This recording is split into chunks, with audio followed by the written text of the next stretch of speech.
Assalamualaikum Pak Haji. Waalaikumsalam warahmatullahi Apa wabarakatuh. kabar Pak Haji? Ya alhamdulillah kayak gini lah. Ya sehat walafiat walaupun Alhamdulillah. sehat-sehat orang tua ya kan, masya Allah. Gini Pak Haji, saya mau nanya ya. Kalau boleh tahu Pak Haji di Jepang udah berapa lama ya? Kalau dikatakan lama, saya itu dari tahun 1991 bulan Agustus. Itu waktu kemerdekaan Republik Indonesia itu waktu ulang tahun 17 Agustus itu saya tuh sudah di sini. Jadi mungkin sekitar tanggal 10-an gitu lah. Jadi berapa tahun tuh saya hitung-hitung? 30 tahun kan? 30 lebih, 30 tahun.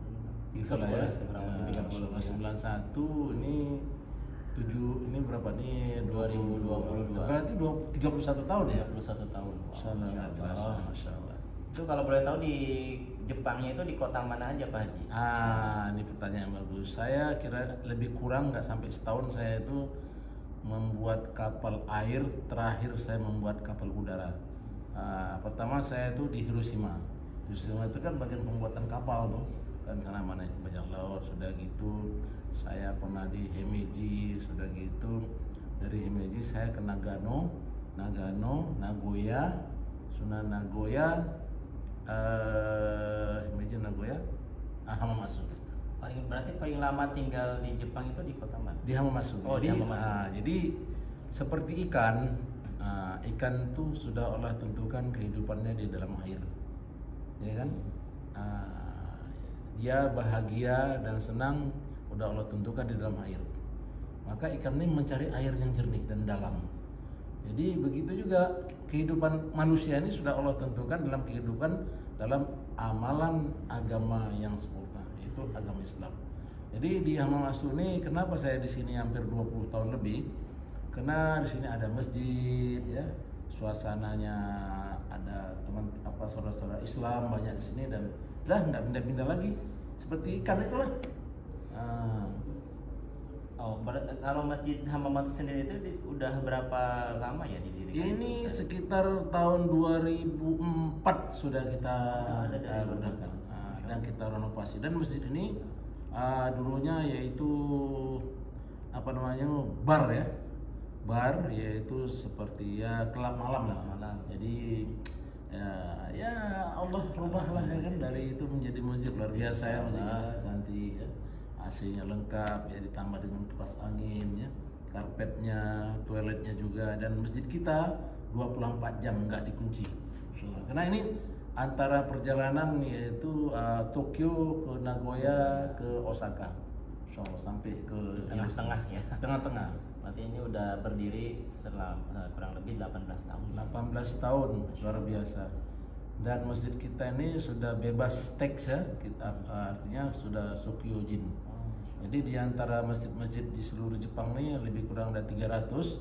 Cuman ada 5 yang masjidnya sudah bebas teks, yaitu Sokyojin bahasa Jepangnya. Dari itu memang susah.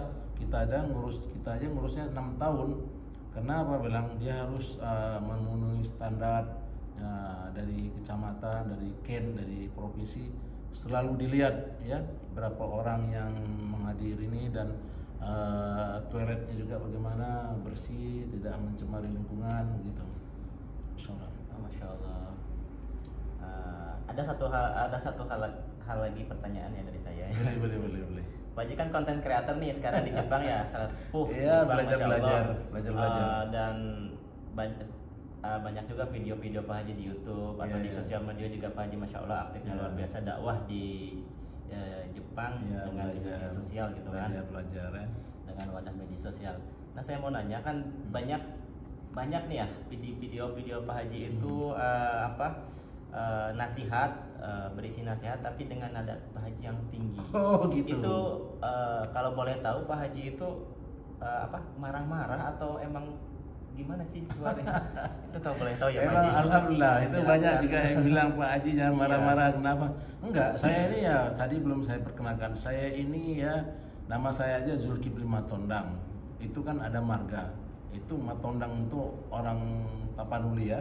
Tapi saya Tapanuli Selatan ya, Matondang. Jadi memang biasa nada orang nada orang Medan itu memang agak tinggi, insya Allah. Kelihatannya suaranya itu kasar, tapi tidak. Sedianya memang itu halus. Jadi biasalah orang tua kan untuk menyanyikan anak-anak di Jepang ini. Kenapa? Saya merasa sedih ya dan sedikit kecewa ya.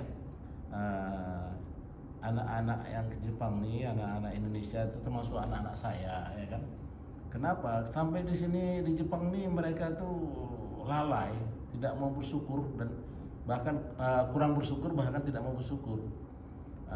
Bagaimana kita kan di Indonesia ya susahnya ya. Luar biasa ya. Pekerjaan, pengangguran susah, apa-apa mahal. Dan negara kita itu kalau udah naik harganya susah turunnya, begitu kan? Sampai sini mereka itu tidak mau ke masjid. Ya, bahkan dari masjid kita ini aja 3 menit jalan aja ada berapa orang nggak mau. Jadi apakah itu namanya bersyukur? Jadi makanya gimana ya? Kadang-kadang ya ngegas juga. Iya. Bayangkan ya udah waktu magang 3 tahun, pulang nikah, kan ada anak balik lagi ke Jepang yang engineering, yang teknik itu macam lah. Ya kan, meninggalkan istri setahun, 2 tahun, 3 tahun bisa. Tapi meninggalkan meninggalkan apartemen apa tuh itu? Ya kan, 1 malam aja, malam minggu aja nggak bisa. Coba. Alasan macam-macam. Mau nelpon istri bisa, kita di masjid bisa. Jadi cara bicara saya begini, kelihatannya marah ya. Jadi terlihat marah, tapi sebenarnya lembut itu ya. Cuman jadi, mungkin pandangan orang itu beda-beda karena dari suku yang beda-beda ya. Betul ya. Kalau misalnya kayak Kang Noval kan, Mas Damang, Nun gitu kan. Kalau orang Jawa itu kan, ya nggih, punten, itu saya nggak bisa. Orangnya gimana? Padahal memang kita daerahnya begitu. Jadi Arab dimaklumi lah saudara dan penonton penonton ya yang di YouTube saya ataupun di live saya, mohon maaf itu bukan satu memang begitulah cara saya berbicara. Masya Allah. Ya Allah, mungkin itu aja Pak Haji ya yang saya ingin tanyakan. Iya, itulah makanya ya hampir 35.000 ya orang Indonesia di seluruh Jepang nih. Di tempat kita aja 1.000 lebih. Bayangkan, ya kan? Tidak ada 1% yang mau ke masjid. Jadi saya ya gimana ya, kalau dikatakan sibuk, ya kan semua sibuk. Yang kerja sibuk kerja, yang nggak kerja sibuk cari kerja. Jadi kayak kemarin kan kita baru memfardu kifayahkan ya, saudara Muslim kita ya. Itu, jadi itu sebagai contoh bagi kita. Mau nggak mau, ikhlas nggak ikhlas, ya suatu saat akan dibawa ke masjid. Yaitu tatkala sudah innalillahi wa inna ilaihi raji'un kan. Jadi marilah kita sholat sebelum disolatkan, kan gitu kan. Semasa hidup kita menjadi makmum di belakang imam, setelah mati kita di depan imam. Coba lihat. Kenapa dunia ini sementara, akhirat selama-lamanya. Jadi ada lagi kira-kira? Satu lagi deh, mungkin minta nasihatnya untuk yang nonton YouTube Pak Haji ya, minta nasihatnya untuk saya khususnya orang-orang yang tinggal di Jepang. Nasihat dari Pak Haji itu pada penonton. Iya, marilah kita ke masjid ya. Seminggu sekali aja. Ini kita sudah tidak bisa sholat Jumat dengan alasan pekerjaan, jauh dengan masjid, ya kan? Untuk membalas supaya kita mengurangi dosa kita nggak sholat Jumat, maka ini apalagi ini malam Jumat ya, perbanyak kita baca Yasin, bahwasanya kita besok tidak bisa mengerjakan sholat Jumat bagi yang tidak bisa, dan seminggu sekali itikaf di masjid. Nah, ini bahkan ada yang 3 tahun pernah ketemu. Ya Allah, itu memang salah saya, bukan salah. Kenapa? Kita tidak jarang lah silaturahmi ke apartemen mereka untuk mengingatkan bahwasanya kita, bahkan kita jemput pun alasannya ada aja, ya kan. Ke masjid udah kita jemput, kita ada belajar kita setelah sholat kita taklim, sudah gitu ada makan lagi ya, insyaallah. Jadi malam minggu ini saudara yang menyaksikan video saya ini, malam minggu ini kita akan mengupas kitab kuning nanti yang disampaikan yang oleh Ustadz kita, imam tetap kita, yaitu Ustadz Haji Lukman Nur Hakim, yaitu imam tetap kita di Masjid Amal Masud. Dan udah itu aja. Pak Haji, makasih banyak atas infonya, nasihatnya. Mudah-mudahan ada keberkahan. Amin. Dan saya pun memang saya sadari, ya kan, saya sadari banyak yang nggak suka sama saya. Kenapa? Ya begitulah, lagi senang-senang malam minggu di apartemennya, di abatunya kita ajak ke masjid, ya kan. Tapi saya nggak takut. Saya takut kalau misalnya Allah nggak senang sama saya. Demikianlah, dan mudah-mudahan semuanya bisa mendapat hidayah dan Allah ringankan langkah kakinya untuk menuju masjid. Masjid adalah jantung agama. Masjid adalah taman-taman surga.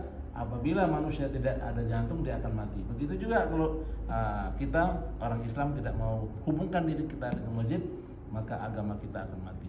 Bahwa diketahui, hadis mengatakan ada 7 golongan yang akan mendapat perlindungan nanti di padang mahsyar, di mana matahari sejengkal dari ubun-ubun kita, yaitu orang-orang yang hatinya selalu terpaut pada masjid. Dan nanti tatkala kita dibangkitkan dari padang mahsyar dari al-kubur, nanti di hari kiamat, maka pertama kali Allah bertanya kepada malaikat, "Hai malaikat-malaikatku, kumpulkan dulu tetangga-tetanggaku." Malaikat aja nggak tahu, kembali bertanya pada Allah, "Ya Allah, siapakah tetangga-tanggamu ya Allah?" Orang-orang tatkala di dunia yang dia selalu memakmurkan masjid. Demikianlah, dan marilah kita niat amal dan sampaikan insyaallah. Jazakallah. Mari kita tutup dengan doa kepada majelis. Subhanallah wa bihamdihi, subhanallah wa bihamdika, asyhadu an la ilaha illa anta, astaghfiruka wa atubu ilaik. Assalamualaikum warahmatullahi wabarakatuh.